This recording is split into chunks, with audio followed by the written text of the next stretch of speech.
Across continents and centuries, humanity has whispered the same warning. We are not alone in the darkness. From medieval Europe to the Australian outback, from ancient Persia to modern America, the names change, but the terror remains. These are the creatures that refuse to fade into legend. Goblins, the unseen tormentors of medieval Europe. In the shadowed corners of medieval Europe, between the flicker of candlelight and the rustle of straw, something lurked that every peasant feared to name. They called them goblins, creatures neither fully of this world nor entirely myth. Historical records from the 12th century onward describe them with unsettling consistency. Small, grotesque beings with gnarled features and gleaming eyes that appeared in barns, cellars, and hearthsides after dark. Unlike their fairy cousins, goblins were never benevolent. They soured milk, tangled horses' manes into knots that couldn't be undone, and stole unbaptized children from their cradles. In Germany, they were known as kobolds. In France, Goblins. In England, simply goblins. But the terror they inspired transcended language. Medieval manuscripts depict them with disturbing precision, suggesting these weren't mere folk tales but accounts of something people genuinely encountered. Priests performed exorcisms. Families hung iron horseshoes above doorways. Entire villages fell silent at dusk. What's most unsettling isn't that an entire continent believed in these creatures. It's that they all described them exactly the same way.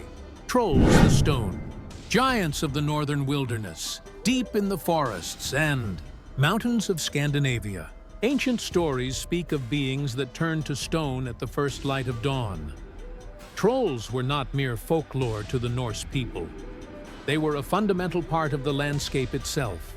Medieval Scandinavian texts describe them as massive, ancient creatures with skin like bark or stone, dwelling in caves and beneath bridges where sunlight could never reach. The sagas are specific. Trolls possessed immense strength, lived for centuries, and turned to solid rock if caught by daybreak. Throughout Norway, Sweden, and Iceland, peculiar rock formations bear names like the Troll's Church and the Troll's Finger, stones that locals insisted were once living giants, frozen mid-stride. What makes these accounts remarkable is their geological precision. The formations described in medieval texts align perfectly with actual glacial erratics and weathered stone pillars that dot the region. Viking-age Scandinavians would have encountered these massive boulders in seemingly impossible locations, carried there by retreating ice. Perhaps the real question isn't whether trolls existed, but what our ancestors actually saw in the darkness, beyond their fires. The Manticore of ancient Persia. In the courts of ancient Persia, scholars spoke in hushed tones of a creature so terrible that its very name meant man-eater. The Manticore first appeared in Persian texts around the 5th century BCE, described by the Greek physician Ctesias after his 17 years at the Persian royal court. His account was disturbingly precise. A beast with the body of a red lion, the face of a man with 3 rows of iron teeth, and a scorpion's tail capable of launching venomous spines like arrows. It could devour its prey entirely. Bones, clothing, possessions, leaving nothing behind.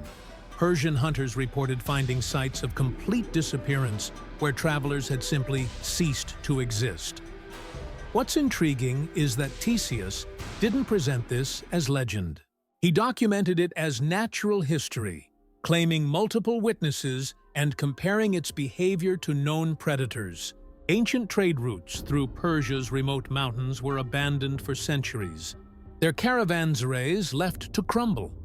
Modern scholars suggest he may have encountered tigers, but that explanation fails to account for one detail: the human face that every witness described with absolute certainty. The bunyip that haunts Australia's waterways. For over 40,000 years, Aboriginal Australians have warned outsiders about something lurking in the billabongs and swamps.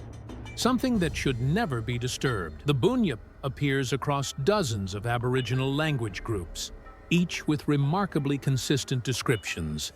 A large aquatic creature with a bellowing roar that echoes across water at night, a creature that drags the unwary into the depths.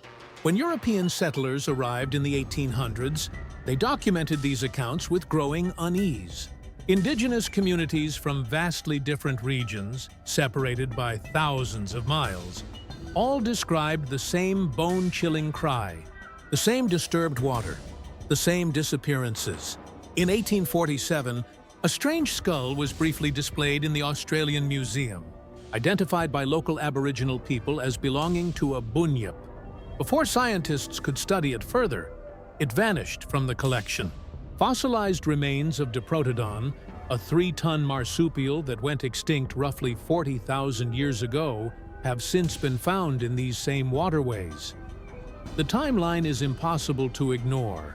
Aboriginal oral tradition stretches back to precisely when these giants still walked the earth. Retry Claude can make mistakes.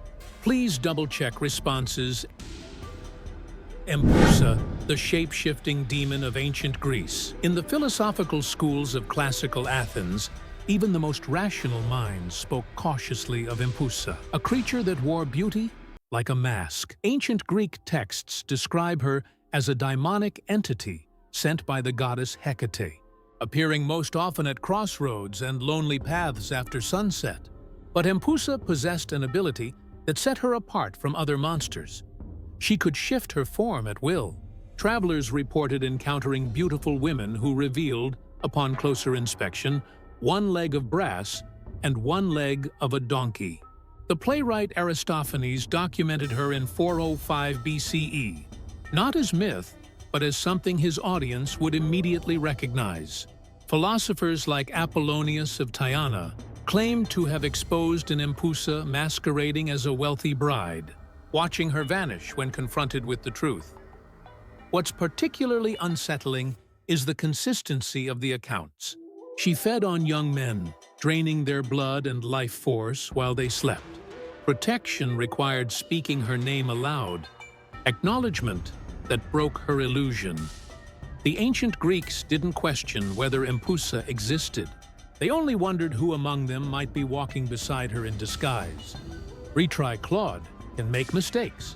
Please double-check responses. Mothman. On a November night in 1966, two young couples driving past an abandoned munitions plant in West Virginia saw something that would haunt an entire town for decades. They described it with visceral clarity. A gray, man-shaped figure over 7 feet tall with massive wings folded against its back and eyes that glowed red in their headlights. As they fled, the creature pursued their car at speeds exceeding 100 miles per hour, keeping pace effortlessly before vanishing into the darkness. Over the next 13 months, more than 100 residents of Point Pleasant reported nearly identical encounters, always the same glowing eyes, always the same impossible flight pattern, always the same overwhelming sense of dread. Local newspapers called it the Mothman.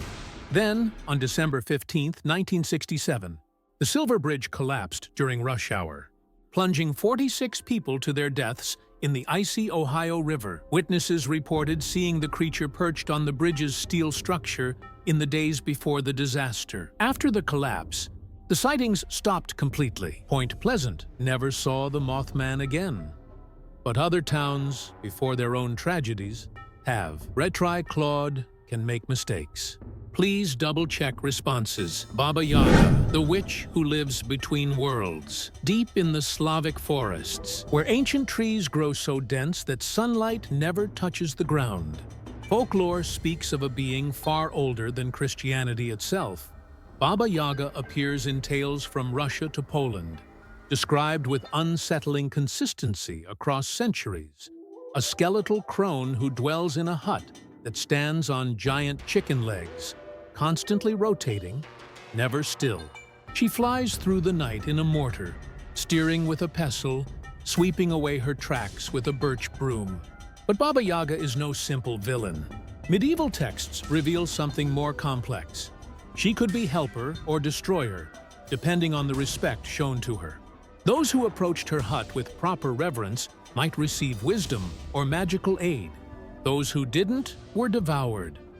Archaeologists have discovered peculiar structures in remote Siberian forests, elevated wooden platforms on tall supports, used for sky burials and shamanic rituals.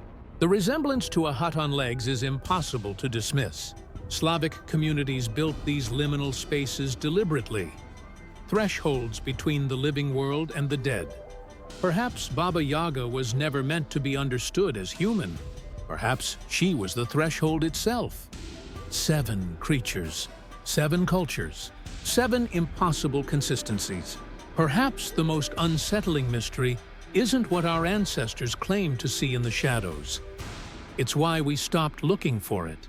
The question isn't whether these beings existed. The question is, what if some of them still do?